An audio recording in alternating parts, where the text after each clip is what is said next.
Primera de Corintios, capítulo 4, versículo 16. Por tanto os ruego que me imitéis. Por esto mismo os he enviado a Timoteo, que es mi hijo amado y fiel en el Señor, el cual os recordará mi proceder en Cristo de la manera que enseño en todas partes y en todas las iglesias. Mas algunos están envanecidos, como si yo nunca hubiese de ir a vosotros. Pero iré pronto a vosotros, si el Señor lo quiere. Y conoceré no las palabras, sino el poder de los que andan envanecidos. Porque el reino de Dios no consiste en palabras, sino en poder. ¿Qué queréis? ¿Iré a vosotros con vara o con amor y espíritu de mansedumbre? Vamos a centrar nuestra atención en esta mañana en los versículos 18 al 21, en un concepto, una idea que Pablo tiene y que extiende en toda su carta, que es el envanecimiento y en particular el envanecimiento espiritual. Si leéis en el capítulo que tenemos, versículo 6, por esto, hermanos, lo he presentado como ejemplo en mí y en Apolos por amor de vosotros, para que nosotros aprendéis a no pensar más de lo que está escrito, no sea que por causa de uno os envanezcáis unos contra otros. Si leéis después en el capítulo 5, versículo 2, y vosotros estáis envanecidos. En el capítulo 8, versículo 1, en cuanto a lo sacrificado a los ídolos, sabemos que todos tenemos conocimiento. El conocimiento envanece, pero el amor edifica. Así también podríamos leer en el capítulo 13. ¿Qué es lo que nos está advirtiendo, de lo que nos está tratando Pablo con esta idea de envanecerse? La palabra que está utilizando y que se utiliza también en otras partes de las Escrituras tiene que ver con fusión. Así que los estudiantes, cuando estudiáis en física y química, esta idea de la fusión, la idea de inflarse, de hincharse.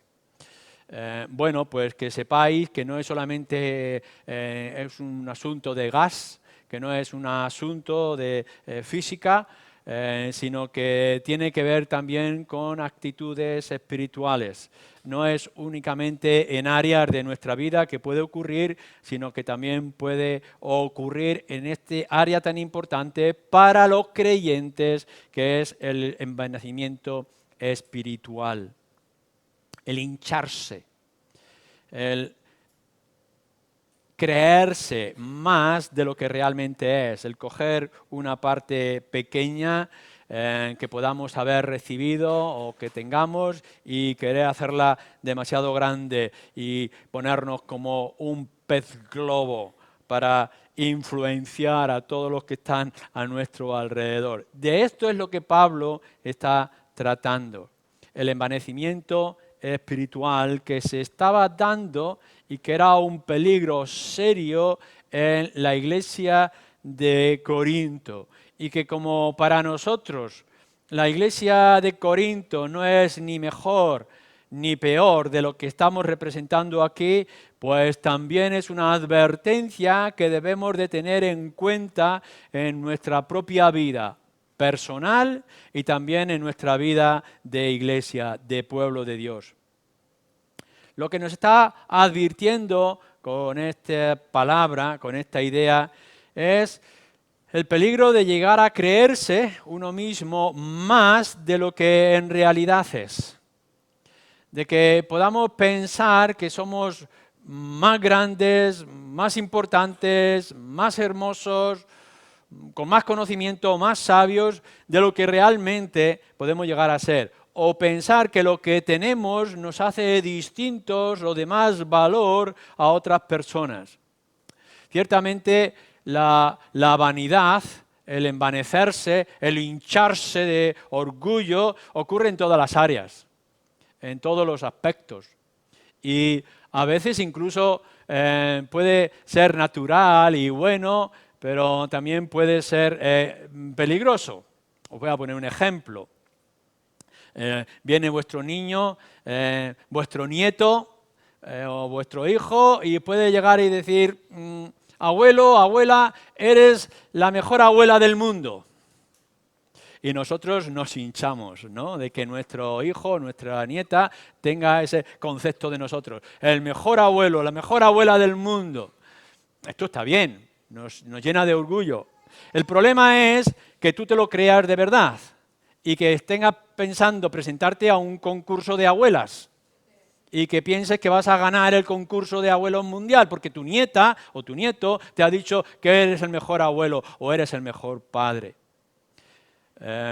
Podemos ver que esto es absurdo. Enseguida distinguimos que aun cuando nuestro cariño, nuestro afecto, nuestros mimos puedan hacer que nuestro hijo, nuestro nieto crea esto, en realidad nosotros sabemos, espero que vosotros todos sepáis que esto no es así. Que te puedan dar una carta. Yo recuerdo una vez que recibí una carta del presidente Bono, del presidente de la región de Castilla-La Mancha hace años, y yo tan contento de que había recibido una carta, una nota del presidente Bono.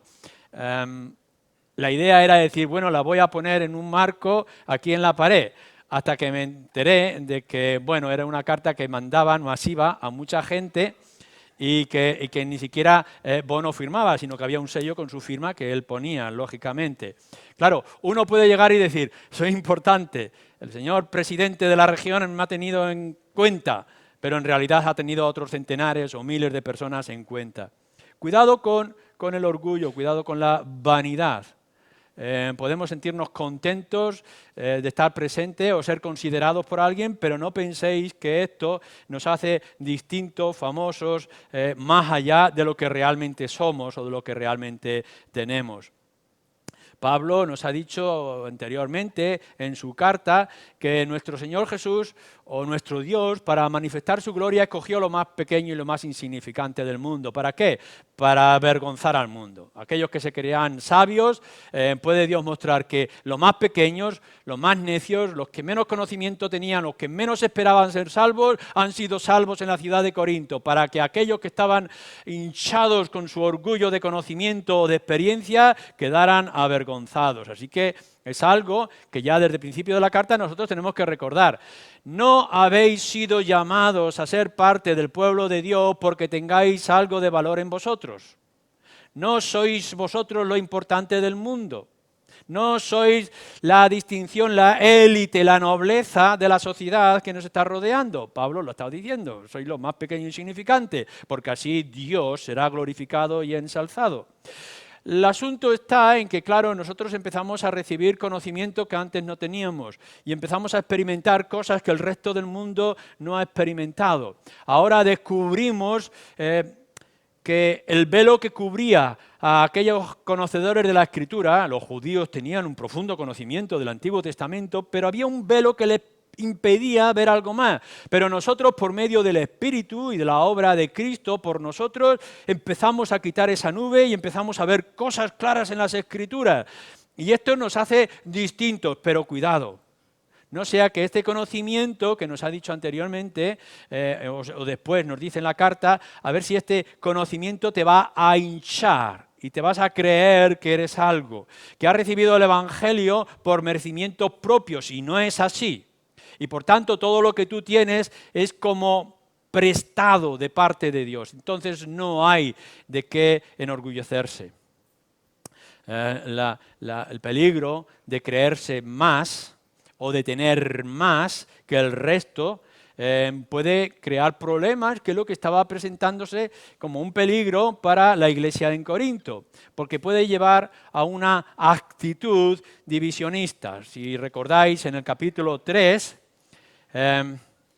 nos dice, versículo 3, porque aún sois carnales, pues habiendo entre vosotros celos, contiendas y disensiones, ¿no sois carnales y andáis como hombres? Porque diciendo el uno, yo ciertamente soy de Pablo, y el otro, yo soy de Apolo, ¿no con esto sois carnales? Pues ¿qué es Pablo y qué es Apolo? servidores por medio de los cuales habéis creído. Y eso según lo que a cada uno os concedió el Señor. Yo planté, Apolos regó, pero el crecimiento lo ha dado Dios. Así que algunos habían llegado a la conclusión de decir, hombre, si yo recibí esto de esta persona importante, Pablo o Apolo, que tenía un carácter de ánimo, de fortaleza, de evangelismo, entonces mi conocimiento tiene una base, yo he adquirido, y Pablo tiene que decir, ¿quiénes sois vosotros? Si tenéis esta actitud, en lugar de ser espirituales, lo que sois carnales. El peligro del conocimiento, de las bendiciones que hemos recibido de parte de Dios por medio del Espíritu, puede crear en nosotros una especie de deseo de élite. Me voy a juntar con los sabios y no voy a estar con los torpes. No quiero que me vean con esta gente ignorante, en cambio sí quiero que me vean con aquellos que saben. Y de alguna manera, por ese pecado que aún está en nosotros, empezamos a hacer una separación. Sí, todos somos iguales, pero unos somos más iguales que otros.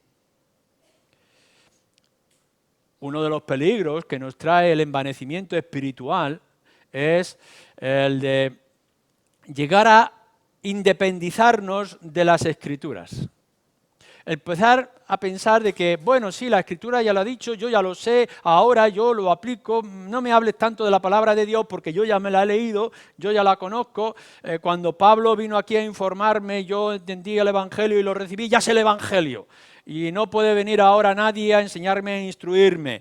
Y de pronto, tanto en la relación que estaban teniendo con Pablo, que lo empezaban a ignorar, a criticar o a atacar, quizá porque lo que consideraban algún exceso, demasiado radical en algunos puntos, empezaron las críticas constantes.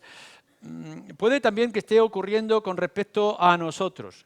¿Quién va a venir aquí ahora a enseñarme si yo me convertí bajo el ministerio de tal o aprendí las Escrituras bajo este catecismo o estuve durante unos años en aquella iglesia o yo mismo me he leído 20 o 30 libros acerca de estos temas? Y de pronto empezamos a envanecernos, porque hemos estado adquiriendo una información que no ha sido alcanzada por otros dentro de la misma congregación o del mismo ambiente. Y empezamos a marginar lo que es la luz de las Escrituras y a descansar en lo que yo he recibido o he experimentado o he filtrado a mi propia mente y corazón. Y de la misma manera que empezaban a criticar a Pablo, el apóstol, del cual habían recibido, era su padre en la fe, empezaban ya a criticarlo. ¿Cuántas veces en nosotros puede pasar que pensamos que somos más calvinistas que Calvino, más luteranos que Lutero y que somos más conocedores que aquellos que nos han precedido? Vanidad, envanecimiento. Lo que estaba ocurriendo, versículo 18, que hemos leído, es que estaban aprovechando la ausencia de Pablo, más algunos están envanecidos como si yo nunca, Pablo, hubiese de ir a vosotros. Es decir, Pablo ya no está, nos dijo lo que nos tenía que decir, ahora ya estamos nosotros solos, por tanto ya podemos crecer. Si consideramos que Pablo es el apóstol, que él es el que ha traído la palabra de Dios, tiene la autoridad, no es un pastor cualquiera, sino aquel inspirado de parte de Dios. Bueno, pero Pablo ya no está aquí, por tanto ahora nosotros ya podemos avanzar a nuestro propio ritmo.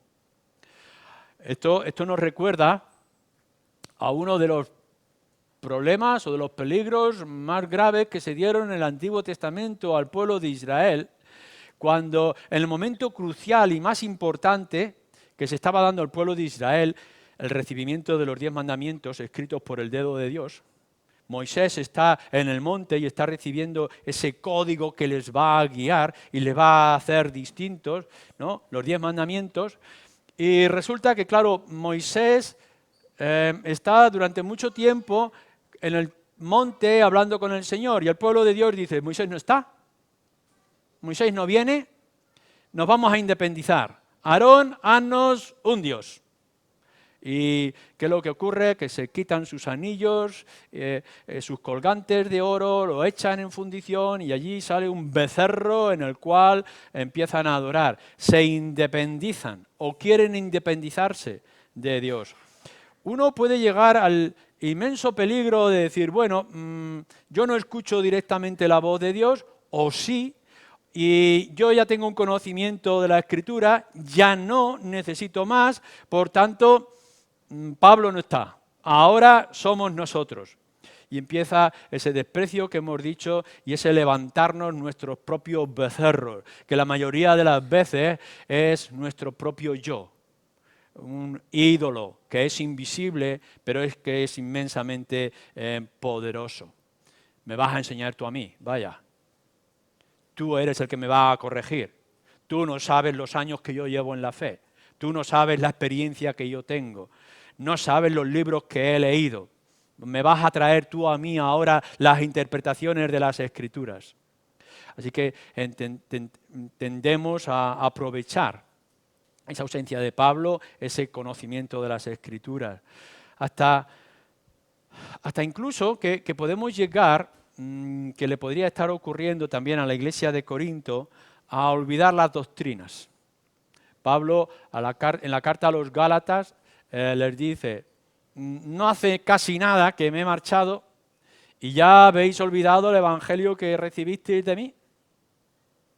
Porque el peligro que nosotros vamos a tener constantemente, no solamente los Gálatas o también los de Corinto, también está ocurriendo en Jerusalén, es que en el momento en que la palabra de Dios falta, vienen los falsos maestros y vienen los falsos líderes trayendo sus propias conjeturas acerca de la doctrina o acerca de la autoridad o acerca de la salvación.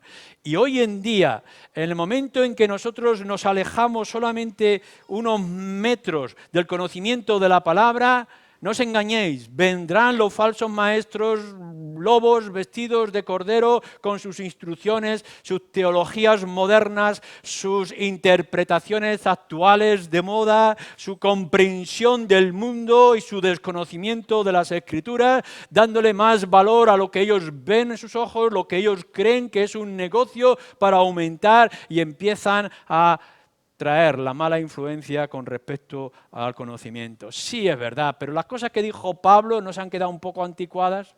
¿Acaso Pablo, que escribió como casi 2000 años, se ha quedado ya antiguo en sus doctrinas ahora que estamos en el siglo XXI con otras instrucciones, etcétera? Y uno empieza a olvidar aquello que recibió, que debería de ser, que es el fundamento. La enseñanza de Pablo no es una interpretación, la enseñanza de Pablo no era una opinión más, la enseñanza de Pablo es un hombre inspirado en la palabra de Dios con el resto de las Escrituras. Y alejarnos de la Escritura o alejarnos de Pablo es alejarnos de la guía que Dios nos ha dejado a nosotros y abrir la puerta a influencias externas que puedan venir a nosotros. Como si cada uno pudiera pensar que, bueno, ellos tienen ya su propia opinión y análisis, que nosotros podemos llegar a las Escrituras y quitar y poner y modificar o adaptar según nuestros gustos.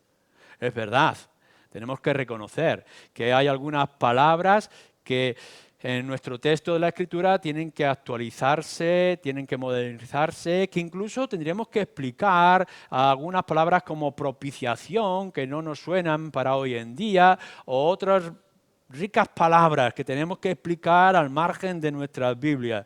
Pero el concepto, la idea, la autoridad de las Escrituras no han pasado, no van a pasar, nunca pasarán, el mundo pasará, todo pasará, pero la palabra de Dios debe de permanecer para siempre y no nos podemos separar de ella. No te envanezcas pensando que tú tienes capacidad para interpretar las Escrituras, para ponerlas a un margen o para añadir lo que tú quieras o consideres que es moderno hoy. Hay un peligro muy importante y es que también no solamente es nuestra ignorancia de las Escrituras, sino ignorancia de la historia. Porque os voy a decir algo que vosotros bien sabéis, pero tendemos a guardar en nuestro cajón de la memoria. La historia nos va a mostrar que todos los errores que hoy se están dando se dieron en el pasado. Que todo tipo de herejía o confusión que ahora viene como algo moderno se dio en la antigüedad. No hay nada nuevo bajo el sol. Todo es también del pasado. Y no leer la historia, ignorar la historia, olvidar lo que ya hemos visto o seleccionar la historia a nuestro gusto, nos va a hacer cometer multitud de errores. En ocasiones hemos podido oír, por ejemplo, hay gente hoy en día que nosotros somos herederos de la Reforma. Y para algunos esto es como decir una barbaridad. El pensar, decir, bueno, nosotros somos herederos de Pablo o del Señor Jesucristo. Sí, sí, sí, pero la Iglesia se apartó y nosotros hemos redescubierto o la influencia de aquellos reformadores que nos han alcanzado a nosotros. No penséis que nosotros hemos superado la espiritualidad de los puritanos. Antes se nos citaba, ¿no?, oración, cómo ellos consideraban ciertas cosas los puritanos. Nosotros no hemos superado a los puritanos. Nosotros estamos a los pies de los puritanos. Y lo que ellos nos dijeron y los grandes predicadores de la historia son tan actuales y tan necesarios como en el día de hoy. No hay aquí, en el siglo XXI en el que nos encontramos, hombres o mujeres que puedan superar a los grandes personajes que nos han precedido en la antigüedad. Y olvidar estas cosas y no aprender de ellos, de sus sermones que han quedado escritos, de su voz cuando fue levantada, es cometer un grave error. Nosotros caminamos, como alguien decía, sobre los hombros de aquellos grandes hombres y mujeres. La tendencia de algunos a marginar la historia y la historia de la Iglesia en particular es cometer un grave error. Es como olvidar que nosotros tenemos una historia. Cada vez que tenemos el aniversario de Iglesia, cada año recordamos de dónde venimos y aquellos que nos precedieron, dónde fueron educados y cuáles eran sus bases. Y si bien es cierto que tenemos que seguir creciendo en aquellos que nos han dado, no pensemos que vamos a alcanzar por nuestro conocimiento, nuestra experiencia o la información que hemos recibido niveles más altos de aquellos que nos precedieron. Tenemos que depender de la historia y separarnos de ellos es vanidad. Lo que nos está diciendo Pablo, también que es una realidad, fijaros bien que en el versículo 18 empieza, mas algunos están envanecidos. Y entonces aquí decimos por lo menos de la iglesia de Corinto, hombre, no todos estaban envanecidos. No era una iglesia envanecida en sí misma. La iglesia no se creía la mejor iglesia del mundo, la más extraordinaria, con las más bendiciones del resto de las iglesias que estaban en el mundo que Pablo había visitado. Pero hay un peligro acompañado del de la vanidad, y es permitir a los vanidosos. Es decir, el problema no es que algunos habían envanecido, sino que la Iglesia no estaba actuando ante este peligro y estas circunstancias. Es decir, que puede darse que, es verdad, algunos de vosotros vais a leer más, vais a escuchar más sermones de internet y vais a descubrir más cosas que otros que no tienen la costumbre, la buena costumbre de leer libros.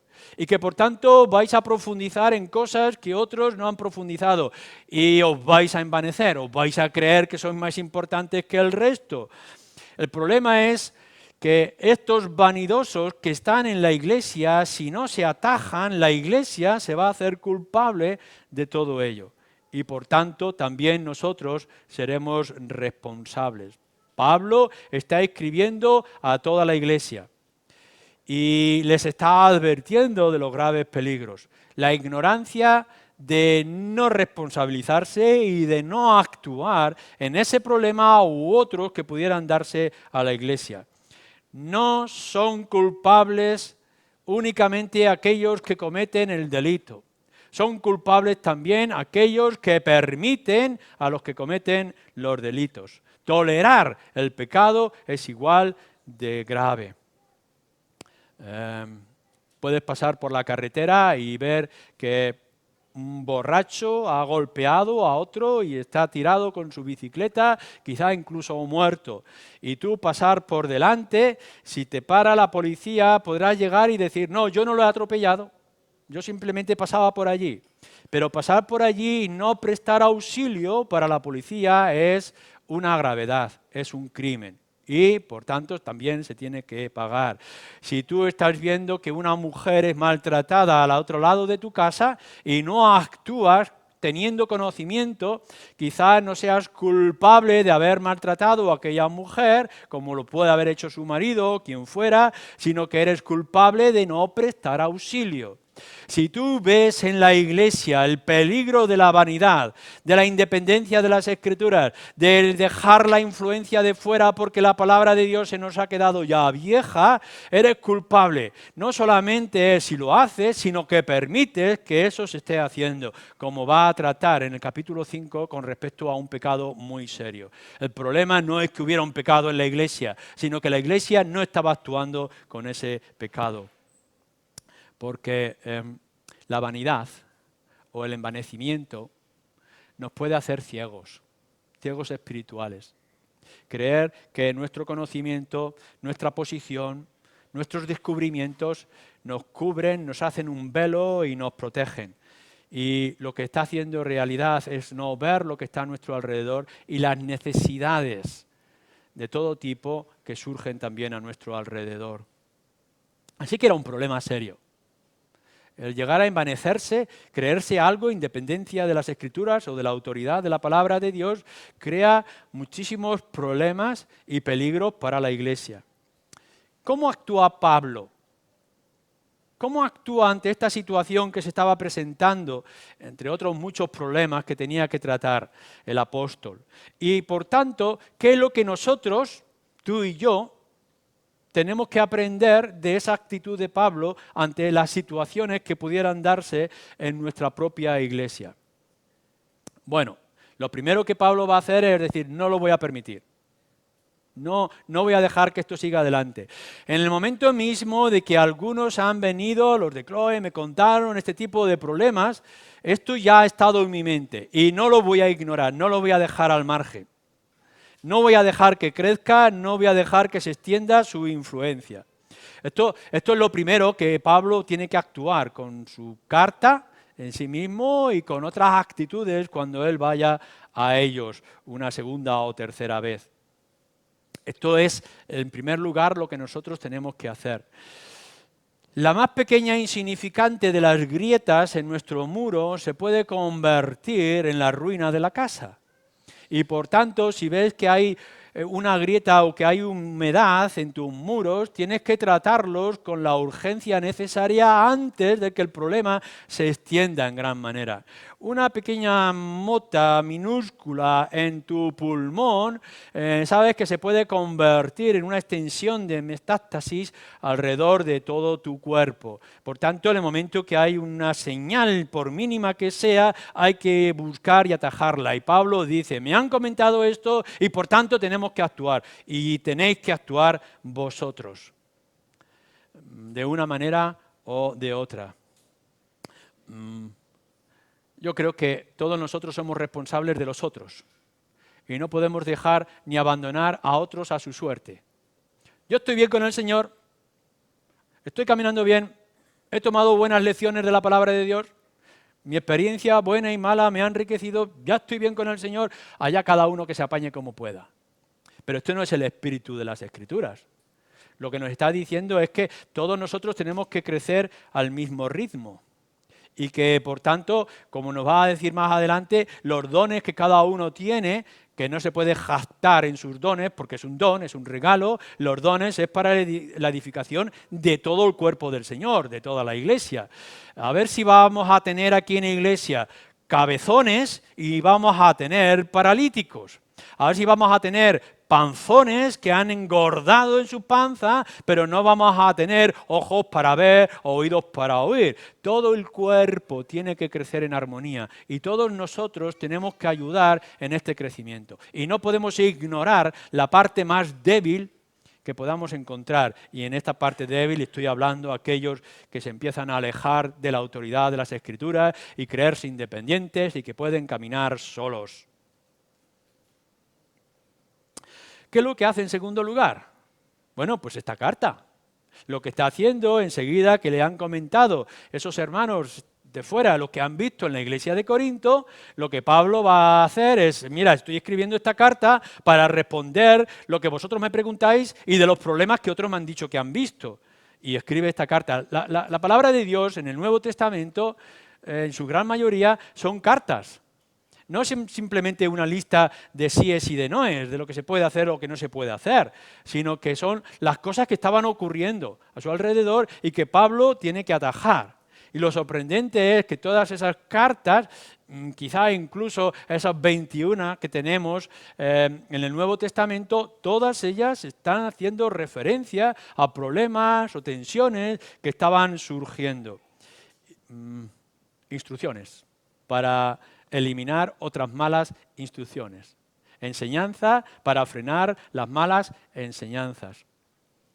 Nosotros una y otra vez lo que tenemos que hacer a través de los maestros o de los pastores o de la escuela dominical o de las conversaciones de camilla que podamos tener, de mesa camilla, con los hermanos, es volver a la Escritura y aplicar las Escrituras. Es leer buenos libros y aplicar la enseñanza de esos buenos libros que tratan de las Escrituras. Una y otra vez tenemos que hacer que la gente vuelva al conocimiento.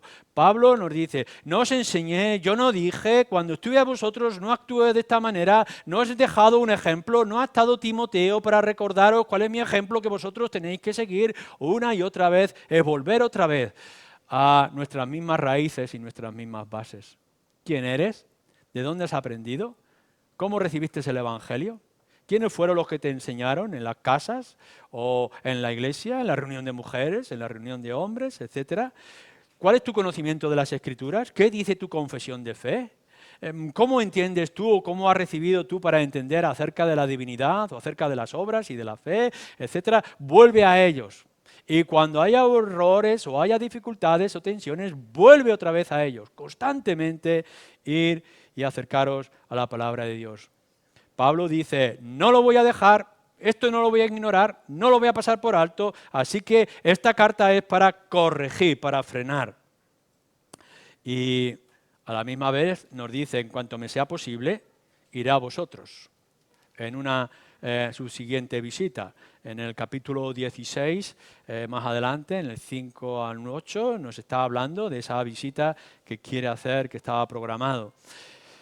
Incluso luego en la segunda carta tendrá otra vez que corregir y avisar de ciertos asuntos y después quizá hacer su visita. Todo esto lo podemos ir comprendiendo cuando vais leyendo el libro de Hechos y cómo se van describiendo las cosas. Vuelve otra vez a recibirles. Va a hablarnos de qué autoridad o qué actitud va a tener, pero vuelve otra vez a ellos. Yo creo que la cercanía, el tratar cara a cara ciertos asuntos, nos va a facilitar el arreglar ciertos temas. Las tensiones o los peligros que hay no simplemente es un WhatsApp, no es mandar un mensaje a través de Internet, sino que es sentarnos cara a cara y poder decirle al hermano, tienes que corregir esto, tienes que amonestarle de una manera seria y fraternal, con cariño. Hay algunos asuntos, hay muchos que se pueden tratar por medio del teléfono, de los mensajes que se puedan lanzar, pero hay otras muchas cosas que es necesario sentarnos. No es lo mismo decir no en un mensaje que al lado del hermano decirle no. Hay una gran diferencia y tenemos que buscarlo. Así que Pablo dice, iré a vosotros y cara a cara enfrentaremos estos asuntos. Claro, Pablo va a ir como apóstol. Nosotros ya no somos apóstoles, no tenemos la autoridad inspirada, pero tenemos la palabra del apóstol, tenemos las Escrituras para acercar al hermano y decir, mira, esto que tú has descubierto no te hace distinto ni especial, ni te puede alejar de las Escrituras, al contrario, lo que tiene que hacerte es depender más de la palabra de Dios. Todo lo recibisteis por gracia. Y ese gran conocimiento, esa gran experiencia, esas bendiciones que tienes en el hogar son un puro regalo de parte de Dios. Volver a las Escrituras y decirlo cara a cara. Pablo más adelante, en otras partes, en principio de la carta, capítulo 1, versículo 4 y en otros lugares, nos va a decir acerca de la oración. Si leéis todas las cartas de Pablo, podréis ver en casi todas ellas, creo que casi todas ellas, nos está hablando de oro por vosotros. Oro por vosotros. Estáis en mi corazón, estáis en mis oraciones. Porque muchos de los asuntos que están lejos de nuestras posibilidades y de nuestra capacidad se pueden solucionar con la oración. La importancia de la oración dentro de la vida de iglesia o del hogar o de la vida espiritual del creyente es esencial. No solamente porque nos mide dónde estamos espiritualmente, sino porque necesitamos estar en comunión con el Señor. Y no solamente para atraer hacia nosotros bendiciones, sino también para enviar bendiciones hacia los hermanos. Si oráis unos por otros, por las enfermedades, por la falta de trabajo, por los conflictos familiares, ¿cómo no vais a orar por aquellos que están creando un peligro a la iglesia? ¿Cómo no vamos a orar por aquellos que se están desviando en la doctrina o que se están relajando en su vida espiritual? Pablo ora, tiene la autoridad de apóstol, puede disciplinar, pero ora. Lo primero que hace en sus cartas es decir que estáis en mis oraciones y seguiré orando por vosotros. Cuánto más debería de ser también una necesidad para ti y para mí. ¿Qué más hace Pablo? Bueno, enfrentarse directamente con los envanecidos, los arrogantes. Pero iré pronto a vosotros, versículo 19, si el Señor quiere. Y conoceré, no las palabras, sino el poder de los que andan envanecidos. Porque el reino de Dios no consiste en palabras, sino en poder.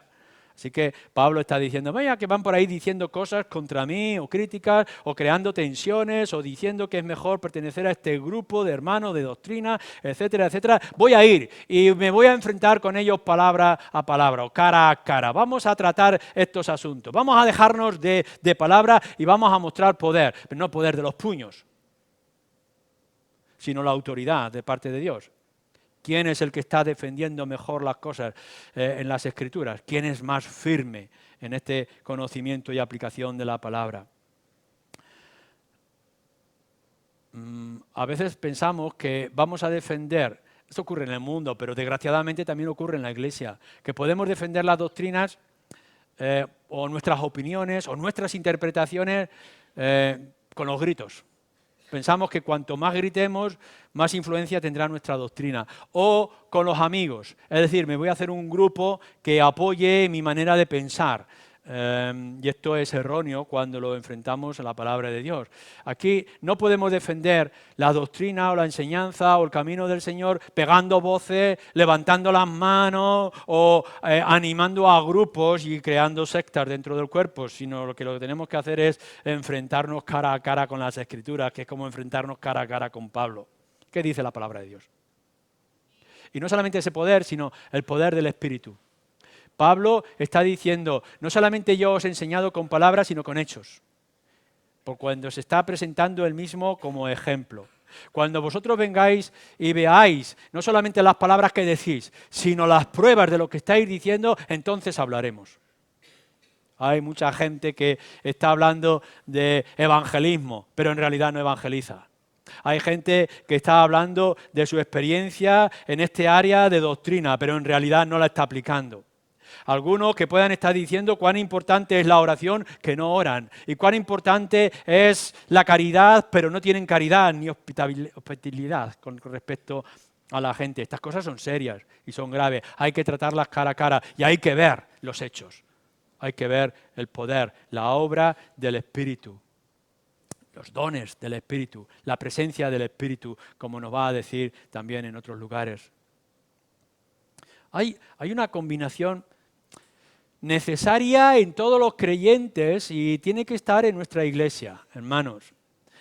Es verdad que tenemos que tener un conocimiento profundo de la palabra de Dios, que tenemos que enfatizar en nuestros estudios bíblicos, que tenemos que enfatizar en nuestros mensajes y en la escuela dominical, en todo momento, cuán importante es que conozcamos y sepamos acerca de todo, argumentar con la palabra de Dios. Pero hermanos, si no hay obras que acompañen a esos hechos, ¿de qué nos vale?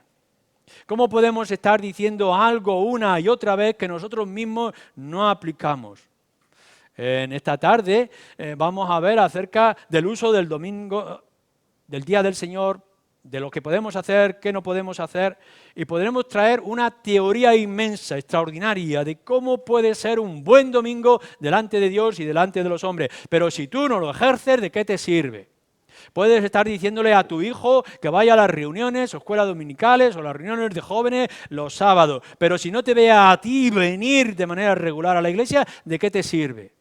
Y Pablo está diciendo, sí, muchas palabras tiene esta gente, ahora veremos los hechos, el poder, entonces nos enfrentaremos. Porque Pablo lo que puede llegar y decir, como dice en otras partes, conocéis mi ministerio, conocéis dónde yo he ido, todo lo que he hecho, leer Romanos y veis cómo Pablo está diciendo lo que yo he hecho y he dicho, lo conocéis todos vosotros, no hay secreto alguno, no hay contradicción entre lo que Pablo es en sus hechos y lo que Pablo enseña con sus mensajes. Y entonces Pablo se enfrentará a ellos. Pero dejarme que termine con algo más. Fijaros lo que dice en el versículo 21. ¿Qué queréis? Porque ir voy a ir. Esto no lo voy a dejar a medias. Esto no se va a ignorar. ¿Qué queréis? ¿Iré a vosotros con vara o con amor y espíritu de mansedumbre? Esta es la cuestión importante. Con la Escritura en la mano, nosotros podemos actuar con la vara o con mansedumbre. Y eso ya es una cuestión vuestra que tenéis que afrontar. Claro, no está hablando aquí de la vara literal. ¿No? Alguien me estaba diciendo que iba a ser yo el tío de la vara. No, no es una vara literal. Uno no va a ir, yo no voy a ir golpeando a nadie, ni mucho menos. Tengo la autoridad, la Escritura nos dice, pero cuando está hablando de la vara, nos está hablando de que la Escritura y las demandas de las Escrituras pueden ser muy serias. Recordar siempre que eso está escrito para que lo recordemos y sea una advertencia a la Iglesia de Jerusalén y también a nosotros el caso de Ananías y Safira. Puede haber vara, puede haber dureza. Y Pedro maldice a aquella pareja y mueren en el instante. Por tanto, tenemos que pensar que la Escritura puede ser muy dura con nuestras propias vidas si no corregimos aquello que haya que corregirse o deba corregirse en nuestras vidas. Es vuestra decisión, es vuestra actitud delante de Dios y delante de la enseñanza si queréis que uno venga con la dureza de los argumentos de la palabra de Dios o que venga con la suavidad y la mansedumbre que caracteriza a Pablo en todas y cada una de sus cartas. Pablo constantemente dice, os ruego, espero de vosotros, pensar en estas cosas, pero si es necesario, entonces actuaré de manera diferente. Y si Pablo fue capaz de enfrentarse al apóstol Pedro por ciertos asuntos, lo podéis leer en Gálatas, y pudo levantar terribles maldiciones, que sea anatema, que sea maldito a aquellos que se oponen al evangelio que habéis recibido, Pablo, la Escritura puede ser muy dura con nosotros. Y es algo que deberíamos de tener en cuenta en nuestras propias vidas, en tu vida. Por tanto, da gracias al Señor por todos los bienes que has recibido, sobre todo los bienes espirituales. El que te haya abierto los ojos y hayas descubierto que si bien tú eres un pecador y no puedes liberarte de tus pecados, Dios ha provisto de un remedio, y ese remedio es el Señor Jesucristo clavado en una cruz. Es ese gran mensaje, velado para todo el mundo que está afuera, pero que por gracia y medio del Espíritu Santo se te ha traído a ti. Y de pronto un mundo se te va a abrir, porque lo que te está diciendo las Escrituras es que si tienes a Cristo, este mundo es pasajero. Y va a pasar por muy doloroso que te pueda ser, o muy costoso que te pueda experimentar o sufrir en tu vida, porque hay una promesa extraordinaria, que todos aquellos que tienen al Señor Jesucristo tendrán vida eterna, sin dolor, sin lágrimas, sin sufrimiento. Y esto no lo tiene todo el mundo, lo tienes tú. Y podrás descubrir después en las Escrituras las grandes promesas y las grandes bendiciones, lo que es caminar en el Espíritu, lo que es saber que tienes a un Dios que es misericordioso en tu vida y que tienes un abogado que intercede delante de Él por ti, que es nuestro Señor Jesucristo. Podrás descubrir que no hay tentación grande que no pueda ser resistida si el Espíritu del Señor está contigo. Grandes cosas que tú tienes, pero esto no es para envanecerte. No es para ir como un pavo real en el resto de los hermanos o en el resto del mundo, las grandes cosas que has descubierto. Todo lo contrario. Lo que tiene que hacerte es humilde y cada vez más dependiente y más gozoso de poder tener en tus manos un libro como este y de poder tener una congregación de hermanos, que podamos compartir estas mismas cosas y que juntos, siempre juntos, podamos soportar toda la influencia del mundo, todos los ataques del maligno. Cuando sea necesario, que podamos llevar las cargas de nuestros hermanos y cuando sea necesario podamos gozarnos sin envidia de las bendiciones de nuestros hermanos. Esto es la vida de comunidad. Que no te haga nada ser distinto, sino al contrario, ser humilde, dependiente del Señor y amante de tus hermanos. Que así sea. Amén.